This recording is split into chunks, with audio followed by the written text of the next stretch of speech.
We are here with Card Market. We have Toralf on the show with Jamin, and they will be rating Yu-Gi-Oh cards once again, back in the house. This time Carl's not with us, but Jamin has some special Yu-Gi-Oh knowledge to break out for us. How much do you know about Yu-Gi-Oh, by the way? On a scale of 1 to 10, I'd give it a solid 1.5. Oh, and what brings out the 0.5 in you? I mean, I had some Yu-Gi-Oh cards as a kid. Most of them were fake, but I had some, like, on the children's playground. And then I have discussed Yu-Gi-Oh on the Card Market Yu-Gi-Oh channel before, so 1.5 it is. and you have the advantage, Toralf, because you've been on the show before, and you even have judging experience. Okay, but do you think that you know a little bit more about Yu-Gi-Oh from last time's experience, or it's just clean slate? You know, you don't know now. The judging thing comes up, so I should have never mentioned it. It was really nothing that qualified anything for Yu-Gi-Oh. I feel like after every show, I know more. And then whenever I read a new card, it never helps. So I feel like those shows are not meant to make me understand Yu-Gi-Oh better. The only thing I know is if it has more text, it's probably better than no text. This is usually what I'm going for. Okay, that is so wrong. but we can go. I know, but more text is usually makes the card better. But there's so many cards with so much text, and none of the text matters. It's so funny. But I'm gonna introduce a little bit of a twist today for you two. I know it's your first time, Jamin, but we're gonna do a twist anyway. We usually do. I give you 5 cards, and you have to tell me individually which one's good or not. This time, I'm going to give you 3 different Yu-Gi-Oh archetypes, so creature type decks basically, and I'm going to give you 5 cards from each of the 3 archetypes, and then you're going to tell me which one of the archetypes is tier 1 right now, which of the archetypes used to be tier 1 but not anymore, and which archetype has never been tier 1. First, I want to start you off with a little Yu-Gi-Oh riddle. What do you get when you cross the Nordic Lights, Void Purification, and Nex? I'll give you a few seconds to figure it out.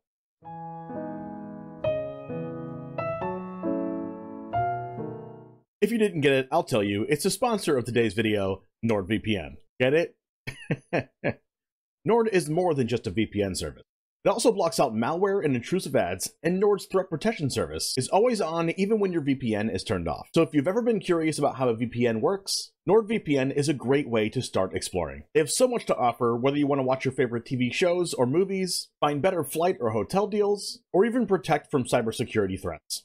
You can even install NordPass, which lets you keep your passwords safe and secure and also never forget them. And if you go to nordvpn.com/TheOneJame, you will get an enormous discount off the 2-year plan, plus an additional 4 months for free, all with a 30-day money-back guarantee. It is literally the best way to try this stuff out. So head on to nordvpn.com/TheOneJame. Get a massive discount on a 2-year plan, plus an additional 4 months, all with a 30-day money-back guarantee. It's a risk-free way to help you and help the channel. Thank you so much to NordVPN for sponsoring this video. Now let's see how Card Market evaluates Yu-Gi-Oh cards.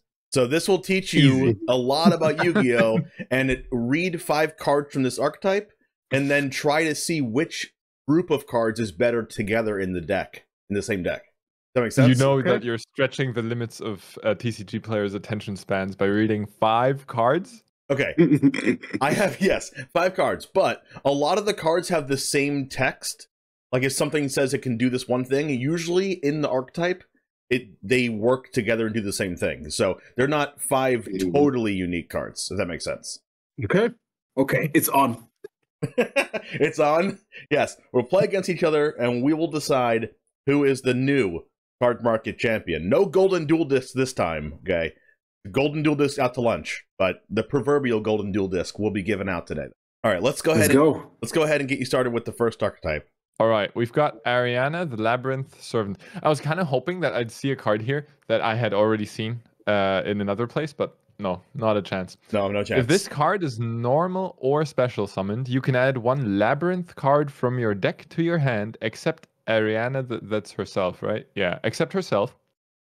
If another monster leaves the field by your normal trap effect, except during the damage step, you can draw 1 card then you can apply this effect. From your hand, either special summon one fiend monster or set one spell or trap. You can only use one Ariana the Labyrinth Servant effect per turn, and only once that turn. Alright, that's a lot to take in, but I do see that it draws me a card, and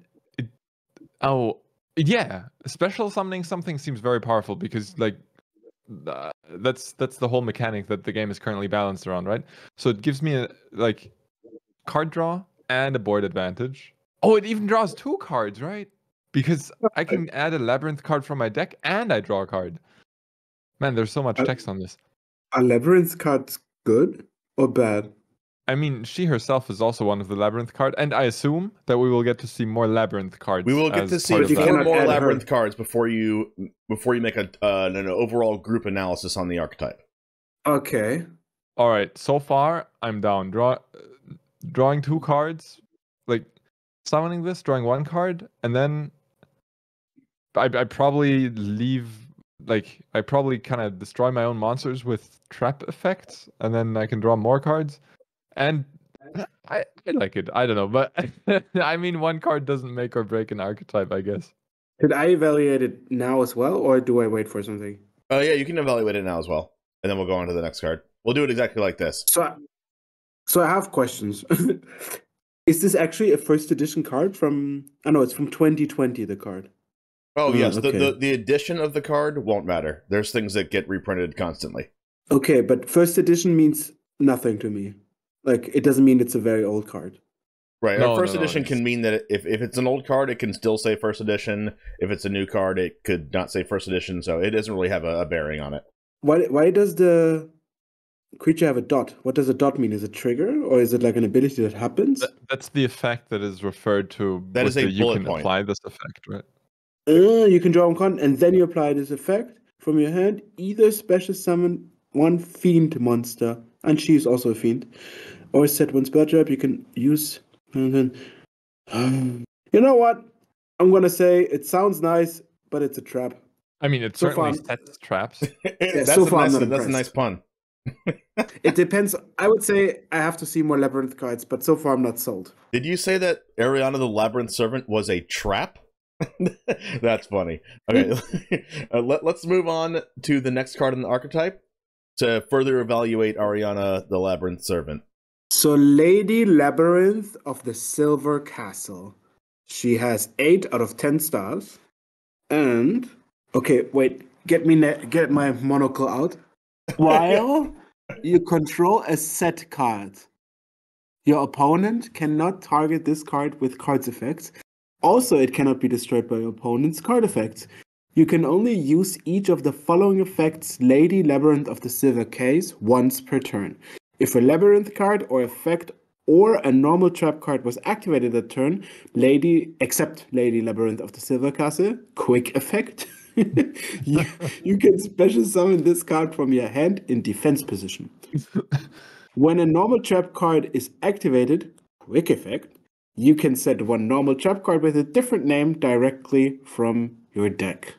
Now, if you have any questions about different mechanics, how things work in Yu-Gi-Oh!, you can definitely ask me. I just know you've been a judge before, so you might know all the rulings already. Yeah. So, do you know this feeling when you've read something and then when you finish, you realize you have no idea what you just said and you forgot everything about it? While you control a set card, I assume that's not the popular card game set, but something referring to Yu-Gi-Oh! Because I do own, I think, 52 set cards. That's a very good game. Oh, set on your side of the field. There's another card game that's called Set. Oh, I didn't know that. I don't know what a set card is. I didn't know. I don't know what a set card is. I've never heard of that game. It's an abstract form card game where you have to find patterns. Very, very good. So a set card is a card that is set in defense position, face down, or you can have a monster set in defense position face down, or a set card also includes set cards in your face down in your spell and trap zone.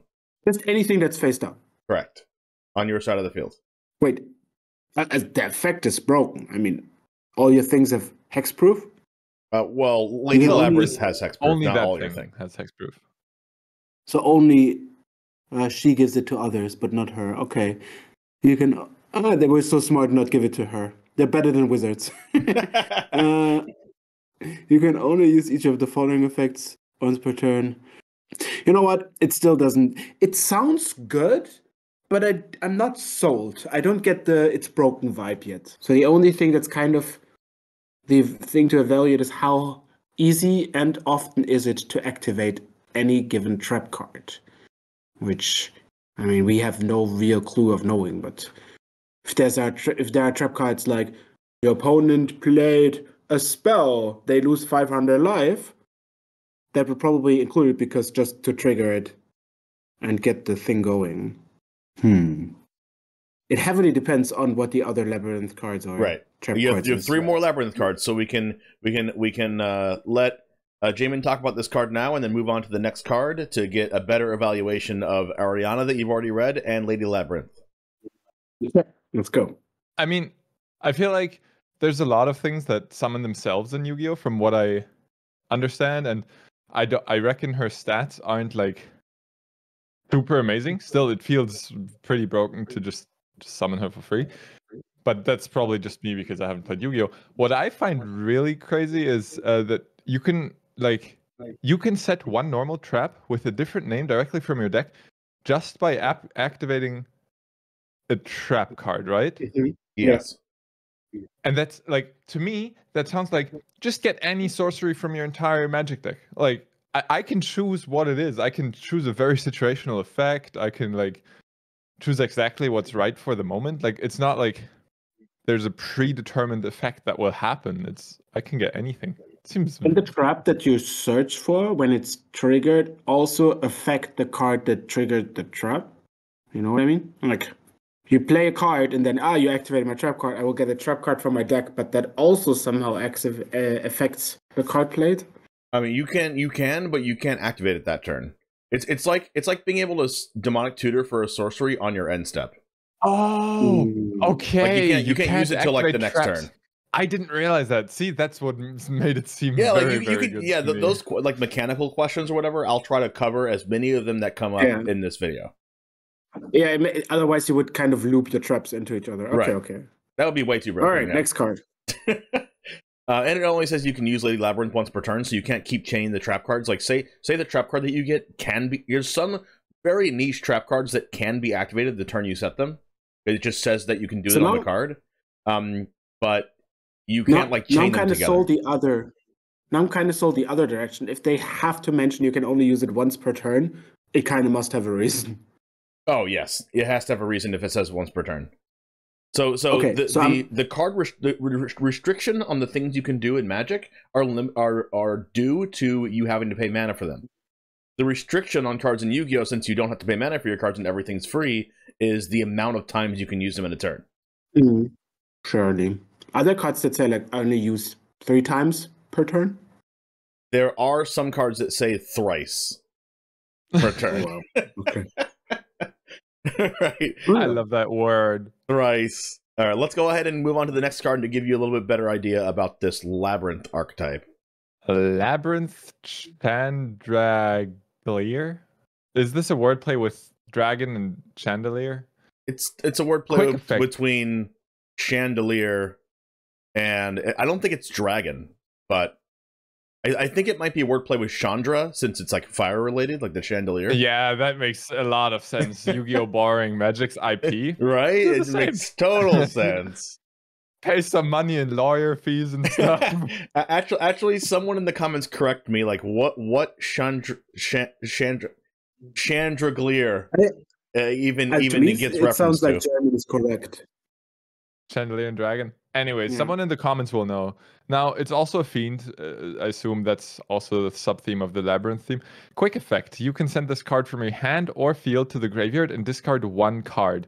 Set 1 Labyrinth spell or trap from your hand or deck. If a monster leaves the field by your normal trap effect, while this card is in your graveyard, you can add this card to your hand. You can only use each effect of that once per turn. All right, so immediately...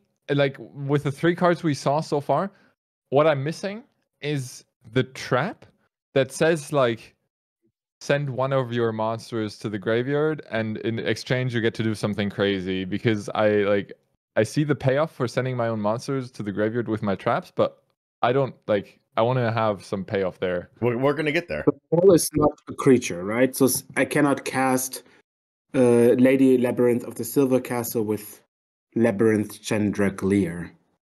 Because it's a creature, a monster, not a spell. Right. It is a monster. Okay, so then this card doesn't really help, but if you get the puzzle pieces, sure. So this is like the setup card, right? Yes. For the whole thing? Like, well, if you have like a Labyrinth spell, look for a Labyrinth creature and put it onto play or something, or a trap card, then that would be broken. So all we need is the single trap card that chills in our library or in our deck. And then we just find it every time. Yeah, that too, Toffel. Yeah, I can see your brain. I can see your brain churning on what you want to see out of a trap card now. Like this is how Yu-Gi-Oh is almost always based on archetypes nowadays.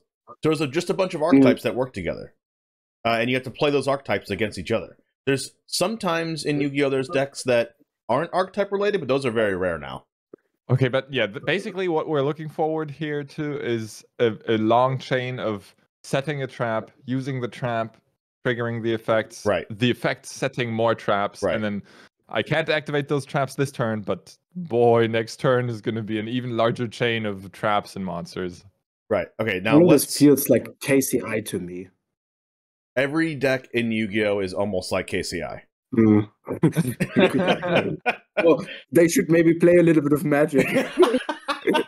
I'm going to flip it over on you and say that combo players, especially KCI players in Magic, should play Yu-Gi-Oh! Yes. Yeah, I can see that. All right, let's move on to the next card. Labyrinth Kuklok, 1 star, 0/0. Quick effect, Fiend effect. Okay, so it's a Fiend, obviously. You can discard this card this turn. You can activate one normal trap card that was set this turn if you control a Labyrinth monster. If a card is sent from your hand to the graveyard, to activate your normal trap card or your Labyrinth card or effect except Labyrinth Kuklok, while this card is in your graveyard, except doing a damage step, and it's not Tuesday, but your coffee is with caramel, you can add this card to your hand or special summon it. You can only use each effect of Labyrinth Kuklok once per turn. Yeah, obviously, I thought twice would be broken, so it needs to be once. Oh my god! I haven't read this card a lot because people like it's like once you see the card in action, like you can know what it does. But there are so many restrictions on this card that I didn't even know until right now. It's like Tuesday, and you have caramel in your coffee. If a card is sent from your hand to your graveyard, to activate it, a check or 11 card, except this one, while it's in your graveyard, except doing a damage step, you can add this card to your hand. Okay. This is not a trap card. Can you activate a trap card even though you couldn't activate it? I assume that's what the card is pointing at, right? Like, oh, this is the thing to activate the trap cards you just set. Right. Right. So the question is, you can only activate the trap card that you just set this turn, so it circumvents the this turn effect, but it doesn't circumvent the my trap card wouldn't work this instant, right? Like if a trap card says when your opponent played a monster, you cannot discard this. So like I just do the trap card even though you didn't play a monster. Yeah, but not all trap cards have these conditions, right? Right. Right. Yeah, you're on the right track, Jamin. Not all. You'll see with the final card that I'm going to show you. But not every card is an actual trap card like you're thinking of. Not every trap card in Yu-Gi-Oh is ha, you fall into my trap because you've done something. Some trap cards help your game plan by doing things that your deck wants to do. In an ideal world, every Yu-Gi-Oh trap card would be ha, you fell right into my trap moment. And this is how I know it from the show. And I think they're legally obliged to say this is my trap card whenever they activate it. Yeah. So, I mean, I feel like we haven't grasped the full engine yet. However, given Toffel's reading, I feel like this card heavily depends on where the tournament is played that I'm playing. Because if the venue doesn't have any caramel coffee, I'm right out of a card. Yeah. If you're playing in a Starbucks, you're good. If the tournament's on a weekend and not on a Tuesday, sorry, man, can't play this card.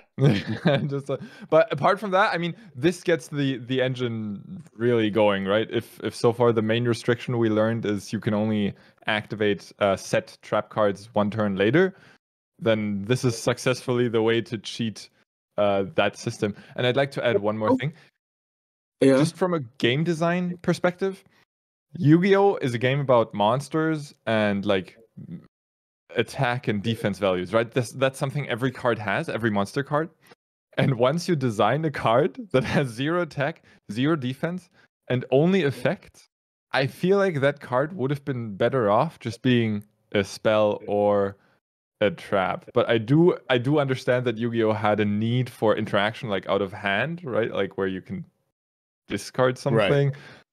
Like, but I feel like the real estate on the card with the 0 attack and 0 defense is kind of feels wasted to me. But you can put it in defense position to save your life total from attacks, but that would kind of apply if your opponent actually plans to attack. Right.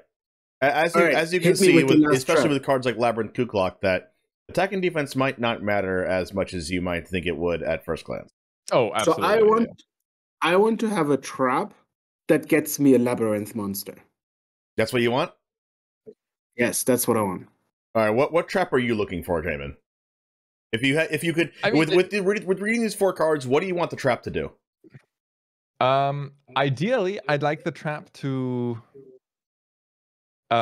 maybe have 2 like optional effects or something. Because right now I don't see the end game either. Like I do see a lot of wheels turning, but I don't see from what I know about Yu-Gi-Oh, the goal is to build a board state where your opponent just cannot play the game anymore. And I don't see that yet, but maybe I'm just misimagining how a game of Yu-Gi-Oh goes. Okay. Well, we'll see. That you activate and that have a permanent effect? What was that? Oh, you're saying it might activate and then have a permanent effect on the board? Are there traps that have permanent effects? Because it feels like the trap will be staying in the field instead of going away. I don't know. There are traps in the game that are called continuous trap cards that you activate and then they stay on the board and apply a lingering effect. This one is not one of those, but I'm going to show you the trap card right now for you to read, Jamin. Big welcome, Labyrinth. All right, the name alone already has me kind of going in the right direction. A big welcome is exactly what we need right now. Special summon 1 Labyrinth monster from your hand, deck, or graveyard. Then return 1 monster you control to the hand. You can banish this card from your graveyard, then target 1 Fiend monster you control, or if you control a level 8 or higher Fiend monster, you can target 1 card your opponent controls instead. Return that card to the hand. You can only use 1 big welcome Labyrinth effect per turn, and only once that turn. Does that mean if I activate this trap, I cannot banish it from my graveyard the same turn? Correct. Even if you have Kuklok. You just read it and asked a relevant question? How did you do that? How did you comprehend this? Okay. I mean, I've read recent Listen, Jamin. How have you not read the card twice before you evaluate anything?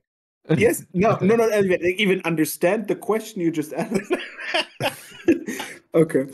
Anyways, so my actual card gameplay impression is that this is the exact thing that keeps the wheels turning. This is not the kind of late game payoff or like board state payoff that I was describing earlier, but this definitely keeps the gears turning. I mean, the whole thing is about setting and resetting monsters. So bouncing the cheap monsters to that have a good effect, or that you can even discard from your hand, seems like a no-brainer, right? Like that seems very good.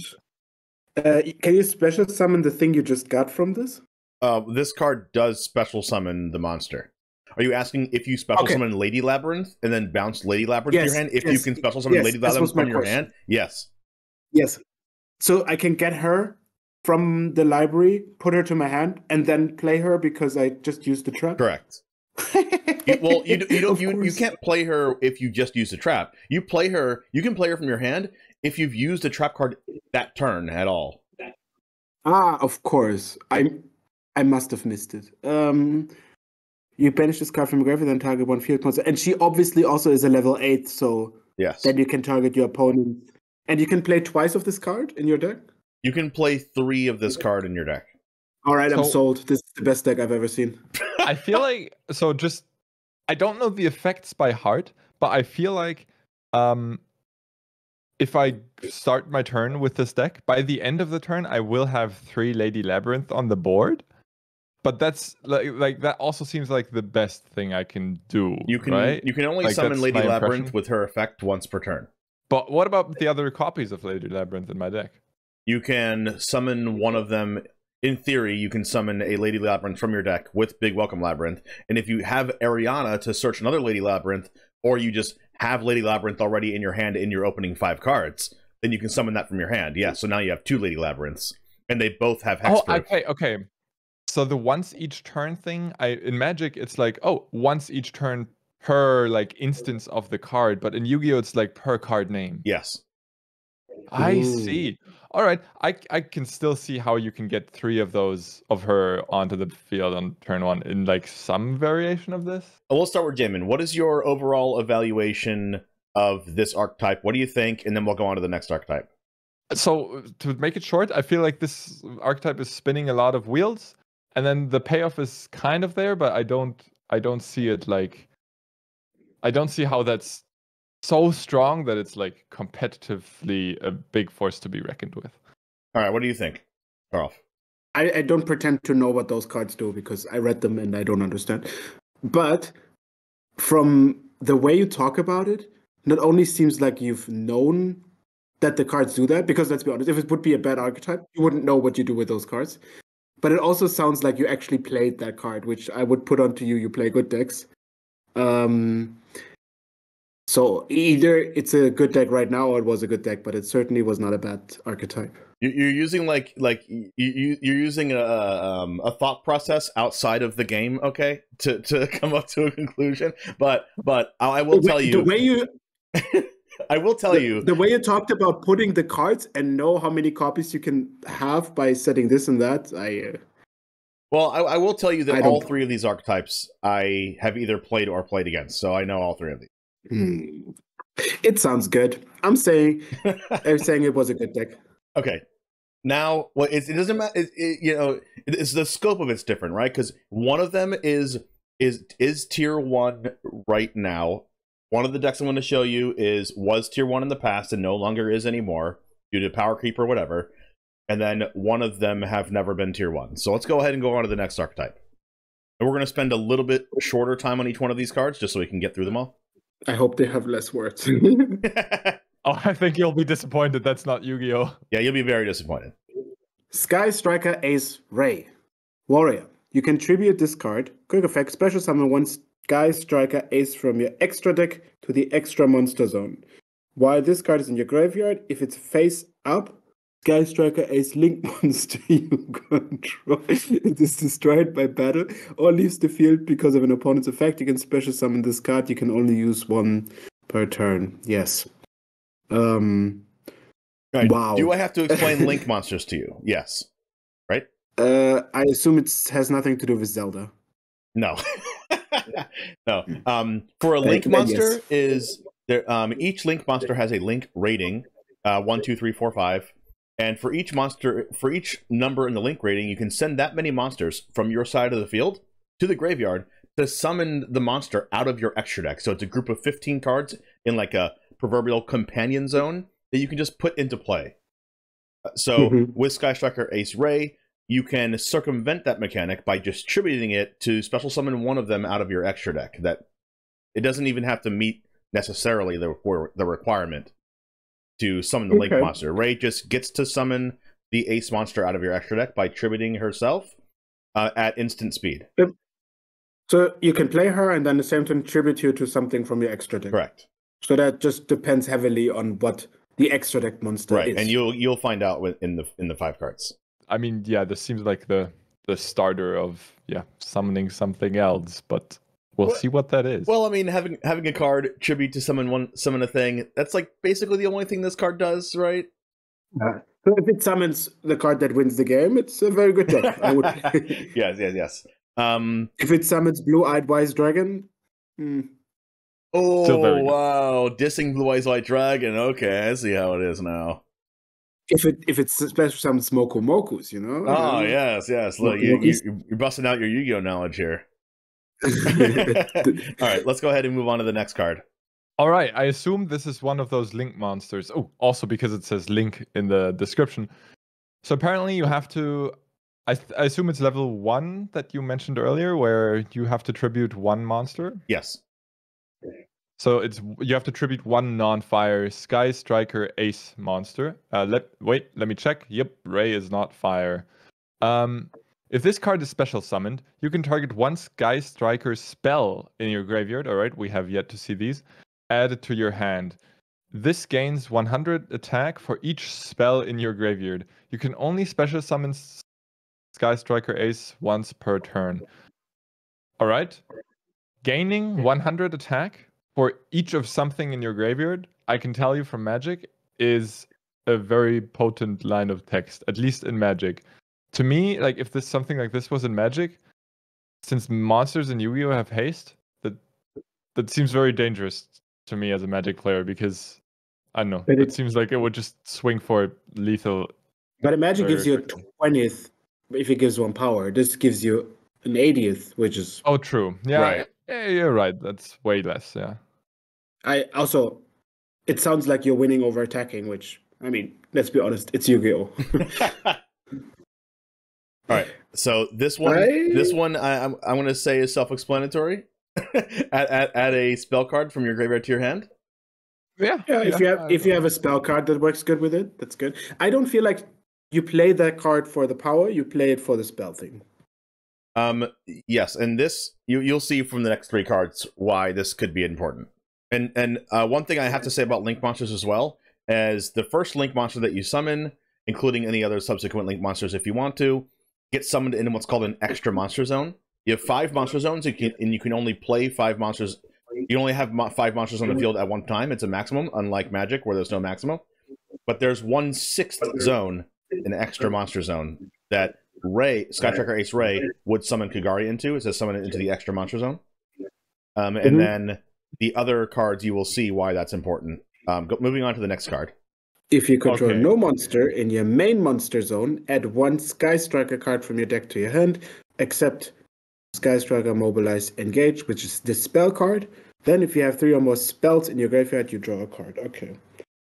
Yeah, pretty potent. Also, it kind of depends on the range of Sky Striker monsters. This is just a pot of greed with a tutor attached. Well, maybe not quite, but I can metagame a bit here, because way back when I partially had something to do with card market social media for Yu-Gi-Oh! And I remember hearing or translating the word Sky Striker a lot. Well, I didn't translate Sky Striker, but the rest of the text partially. So I feel like I remember hearing a lot about Sky Strikers and this card specifically. That is definitely a metagame answer. That is a very metagame answer, but also this draws 2 cards. Like, yeah, this has to be good. Yes, it draws 2 cards. One of them you search. Yeah, and this card, you know how a lot of cards say once per turn? This doesn't say that. Yeah, this one doesn't. Yeah. Okay, moving on to the next card, since this one just... That means if you get this card from the Kagari, you can play it again. Correct.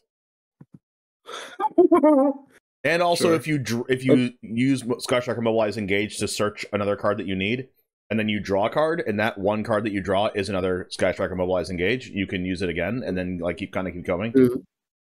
Yeah. Okay. Reasonable. All right. Moving on to the next card that you need to analyze. Sky Striker Mecha Widow Anchor. Okay, it's a spell card, so that you can activate it not only during your own turn. Is that correct? This is a quick play spell card that allows you to activate it at instant speed from your hand on your own turn, or you can set it on your side of the field first and then use it at instant speed on your opponent's turn. All right. If you control no monsters in your main monster zone, so not the special one, I assume, target 1 face-up effect monster on the field. Negate that face-up monster's effect until the end of this turn. Then, if you have 3 or more spells in your graveyard, you can take control of that monster until the end phase. Okay, that's a lot to take in. Also, like the step up from negating the effect to just straight up taking control of it seems pretty good. But the effect is still negated if you take control of it. Is that correct? Correct. So ideally, I either just deal a bunch of damage, or I get to like get rid of it by attacking something dumb. Like you can use it offensively to steal your opponent's monster and attack over their other monster and things like that, or you can use it defensively to basically stifle your opponent's monster and then take control of it. We can activate this during their turn if times are dire. I don't see how this like goes into the whole like combo-ish aspect, but I do see how it definitely like it's a lot of resources that you get for one card, especially if you can reuse it. Like this doesn't have the once per turn phrase again, so I don't know. Maybe the end game for this archetype is just to get a bunch of those and like steal your opponent's entire board. Yeah, actually. So, do they have haste? Can they attack? Yes. Yeah, because creatures can attack. So a turn, I imagine now, is you play a deck that has a lot of spells that kind of replace themselves or fill your graveyard, and then in one turn, you take your opponent's creature, you sacrifice it to tribute in your extra zone. That means you have no monsters left on the field. You do this again because you take this back, and then your opponent doesn't have any monsters. You have the opponent's monsters. You attack one turn, they're dead. I completely oversaw the if you control no monsters thing, so you can't that easily. All of the Sky Striker spells say if you control no monsters in your main monster. So in theory, you could steal their monster and then link summon with their monster and your monster in the main in the extra monster zone into a different link monster, and then use that, like when you summon Kagari to add the Widow Anchor back, you can take their other monster and then link away their monster into the extra monster zone, so you can keep using the spells. Shall we treat us to the final card? Let's see if you understand this well. I think that was good theory, Karl, because it's similar to like what you would do if you have a Monastery Mentor in play, and then you use a whole bunch of cantrips in your opponent's end step to make a bunch of 1/1s, and then in your turn you just play a bunch of spells too, and then kill your opponent with the Monastery Mentor and the tokens. Similar to that. All right, moving on to the last card. This will kind of like wrap up how the deck is supposed to be played together. I won't give you any more because this is a very complicated card. Sky Striker Mecha Modules Multi-role. Okay. Once per turn, you can target one other card you control. Send that card to the graveyard. Also, your opponent cannot activate cards or effects in response to your spell activations for the rest of this turn. Pretty good. You get like to silence them. Even if this card leaves the battlefield. You can only gain the previous effect once per turn. Why would you have that multiples? Because you could have multiple multi-rolls in play.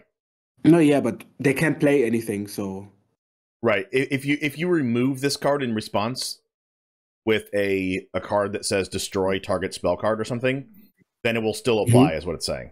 Yeah, exactly. But I don't need silence twice. They can't already do anything. Well, once per turn during like if this resolved already and then your opponent afterwards destroyed this card, it would still be in effect, is what it's trying to say. You know what I mean is you can only gain the previous effect once per turn. Why do I want to have multiples of my opponent can't do anything? But I assume it refers to the send that card to the graveyard. Right. Or, I don't know. Once per turn, during the end step, you can set Sky Striker spells with different names from your graveyard up to the number of Sky Striker spell cards you activated this turn while this card was face up on the field, but banish them when they leave the field. So you can set up a lot of I steal your creatures things. And I have to say that the steal your creature thing isn't the only interactive spell in this deck. It's just like kind of the most... The one I put in the 5 because it's better exemplifies how the deck is played. But there's cards in the Sky Striker deck that destroy your opponent's monsters and destroy your opponent's spells and traps and banish a card from their graveyard and things like that. It's very utility with the spell cards. Right. Okay. Yeah. I can see this being better in a cohesive deck than the Labyrinth package. Yeah, this seems much more like lockdown-y to me. Like where you once I set up a board with 5 spells or like 4 spells because this occupies a slot, I activate all of them, right? And I get all of them back Yes. at the end. So that just like if your opponent is not there to deal with 4 cards every turn, like how are they gonna recover? They're not gonna like we're not playing on an even footing then. Like notice the last line where it says banish them when they leave the field. Yeah, but I mean, they like we've seen the previous card. It draws 2 cards. Like I'll have refuel if I get to use all of my cards twice. Like I'm playing with every time I draw a card, I draw 2 cards. Like you're not gonna keep up with that. That's my theory. This is a Yagmoth spell. Yeah, basically, kind of. It's good. Okay. All right. So right now, you both think that this is kind of better than the Labyrinth deck. Yes. Yeah. At least I do think so. Okay. Let's go ahead and move on to the last archetype, and then maybe your thoughts will change. All right. We've got Raid Raptor, Fuzzy Lanius. If you control a Raid Raptor monster other than this one, you can special summon this card from your hand. If this card is sent to the graveyard, you can add 1 of this card from your deck to your hand. You can only use each effect once. You cannot special summon monsters the turn you activate either of this card's effect except Raid Raptor monsters. That's a pretty hefty downside, I feel like, in the end there. But it does... You can special this card from your hand.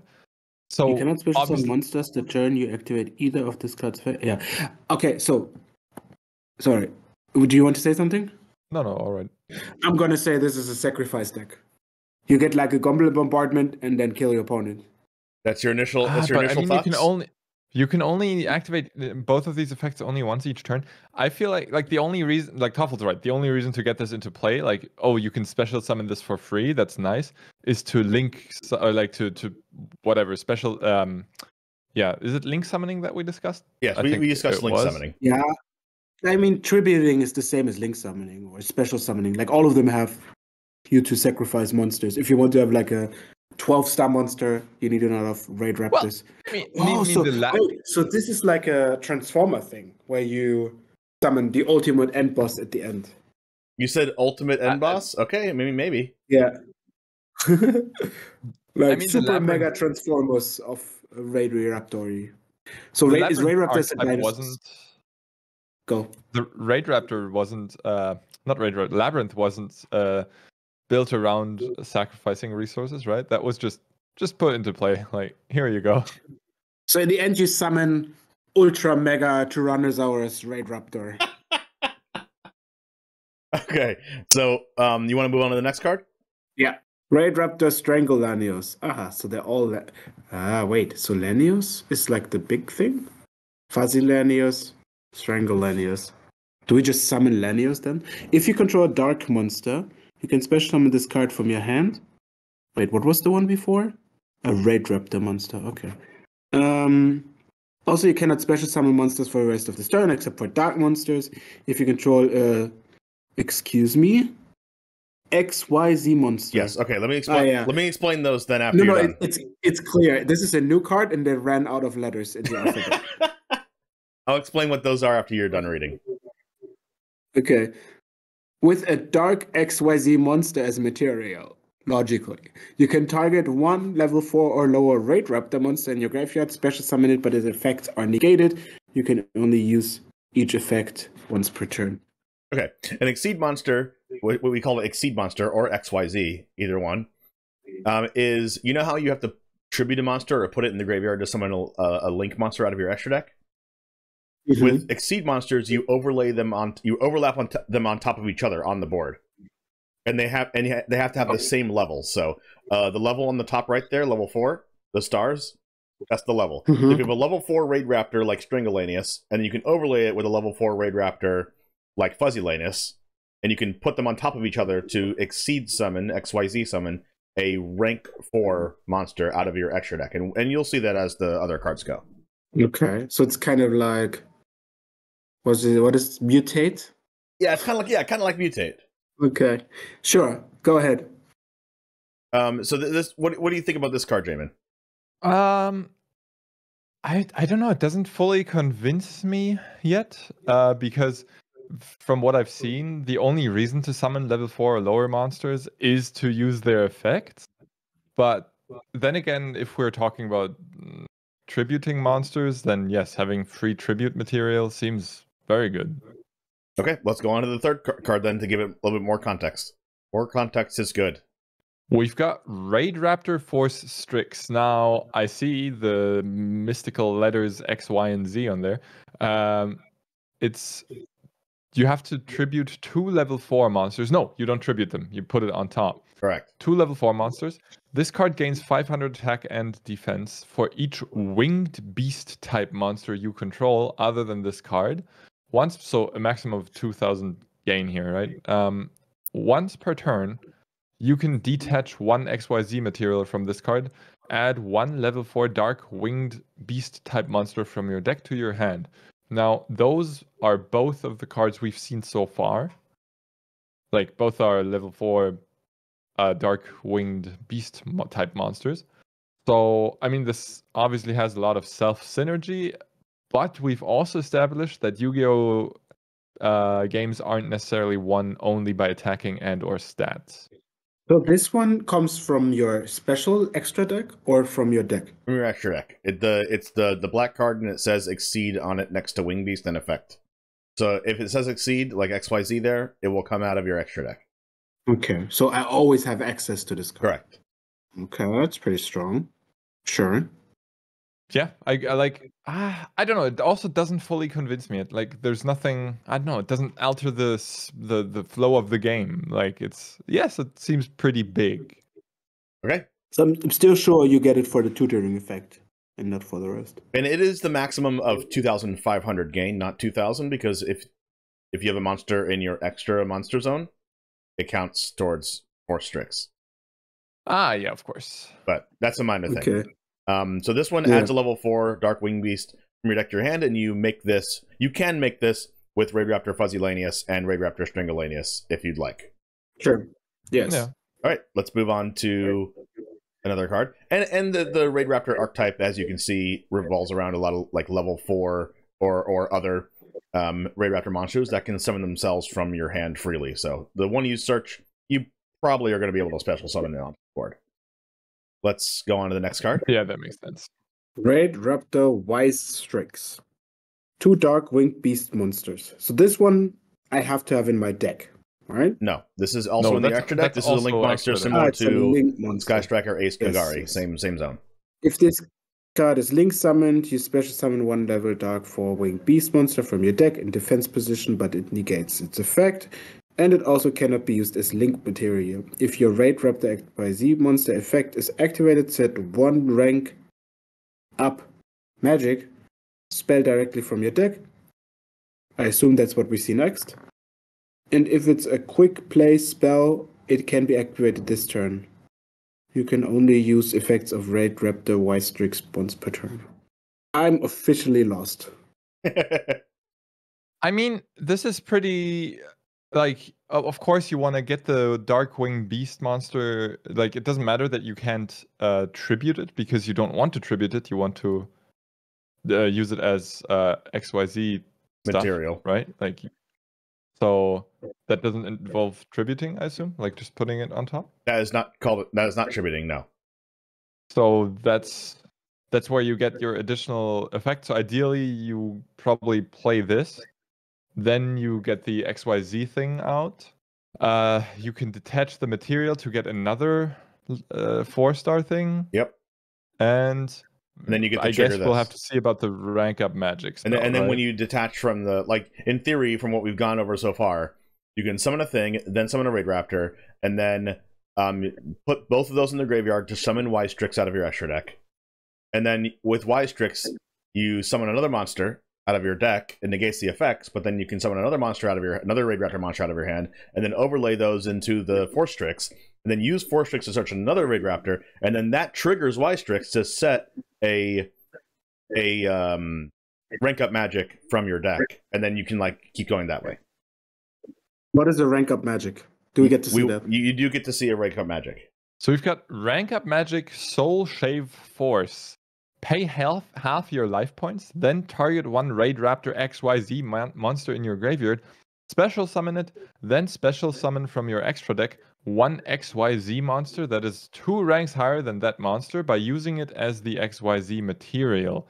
This special summon is treated as an XYZ summon. Is the former XYZ monster on top or the latter XYZ monster? The one that you summon off of Soul Shave Force would go on top. I see. All right. Okay. So for that, we would need like a 6-star monster that is relevant for this. So we get an even bigger XYZ monster. Okay, Right. yeah. I want to see the finish. There are a lot of Raid Raptor cards and a ton of bigger rank 6 and higher Raid Raptor cards. I'm only showing you these cards today, so it's not going to give you the full scope, but it gives you a good enough scope. We have our bonus card. We're dealing with limited information, right? We can make it work. Yes. We're going for our bonus card, which is the ultimate card, like Toralf said. And Toralf, I mean, you're going to get your wish here.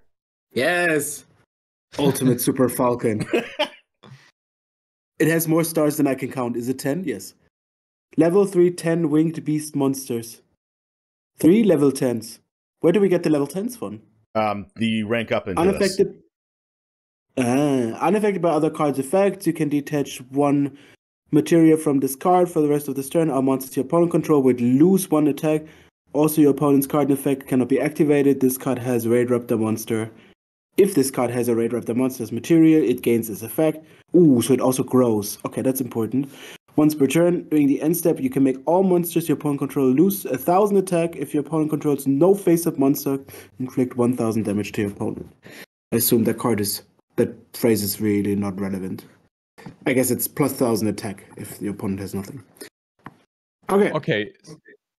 Like we're obviously looking at the top of the food chain here, but for the top of the food chain, this still doesn't convince me. I'm a big Yu-Gi-Oh critic today. Yes, you are. Like, I'm dealing with my opponent's board partially. I don't know. Seems very combat based. Read the first line. What do you think, Toffel? I mean, we're removing.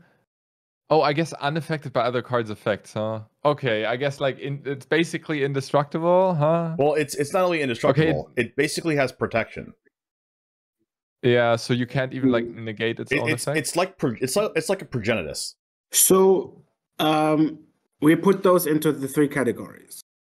The 3 categories is broken right now or very good, was very good recently a few years ago, and was never really good. Correct. Okay. So are you ready to make your final 3 answers, Toralf? Yeah. And are you ready, Jamin, or you need additional information? I think I'm good. Okay. Let's do Toralf first. What do you think goes in which bucket? Okay. So I'm going to say the first one is the one Labyrinth. that is the Labyrinth is the one that is good right now. Right now, as in this time period. And I'm gonna say the Raid Raptor is the one that was good, but is not right now. And the middle one was never really good. The Strike Mechas. Okay, and you, Jamin? All right. So for me, I can't see Labyrinth ever being good. I don't know. For me, it feels maybe I'm missing a part of the archetype, but just going off of what I see, I feel like I'm spinning a lot of wheels. I said this before. I'm spinning a lot of wheels. I'm doing a lot of stuff, but then in the end, I'm like I'm not doing anything that's too unfair. I don't know, just going by like Magic standards. Your deck's gotta be doing something absurdly broken.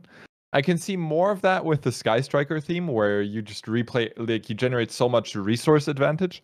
So the lowest bucket for me, definitely Labyrinth.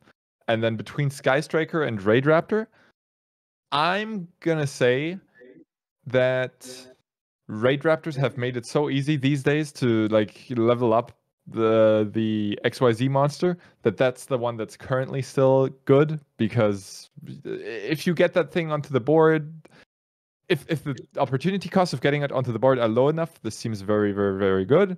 And then Sky Striker's partially metagamed. I'm gonna say that it was good, but isn't as good anymore. Okay. You got some right and some wrong. Okay. Jamin, you got it correct that Sky Striker used to be tier 1 but is no longer tier 1. And Toralf, you got it correct that Labyrinth is good right now. No, really? Oh, I know. So the order is Labyrinth is tier 1 right now. Sky Striker used to be tier 1 and is no longer tier 1. And Raid Raptor was never tier 1.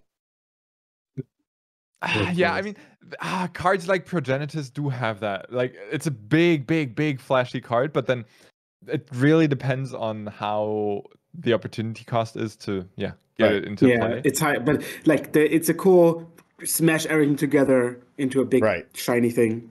And that's usually what Raid Raptors do, and that's usually really, really good when it goes off and happens, but doesn't happen consistently enough to be good, and it doesn't do more than just that.